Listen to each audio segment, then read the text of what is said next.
একদিন তুমি কবরস্থানে পৌঁছে যাবে। হযরত ওমর ইবনে আব্দুল আজিজ রাহমাতুল্লাহ আলাইহি, আমরা কিতাবে পড়ছি, উনি কবরস্থানের সামনে দাঁড়িয়ে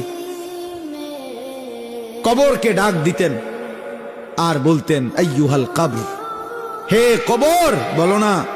মাযা ফাআলতা বিল আহিব্বা, আমার আপনজনদের সাথে তুমি কি করেছ? আমার চাচা, আমার মামা, আমার ফুফা,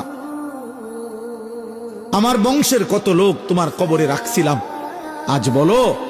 আমার সেই আপনজনদের সাথে তুমি কি করেছ? কিতাবে লিখছে ওমর ইবনে আব্দুল আজিজ চোখের পানি ফেলতেন আর নিজে নিজে বলতেন সঙ্গীদেরকে, যে সঙ্গী সাথীরা শুনো, কবর আমাকে শুনাইতেছে যে ওমর ইবনে আব্দুল আজিজ, তোমার আপনজনের চোখ আমি খুলে ফেলছি, নাক আমি খুলে ফেলছি, হাত আমি খুলে ফেলেছি, শরীরের প্রতিটা জোড়া জোড়া খুলে আমি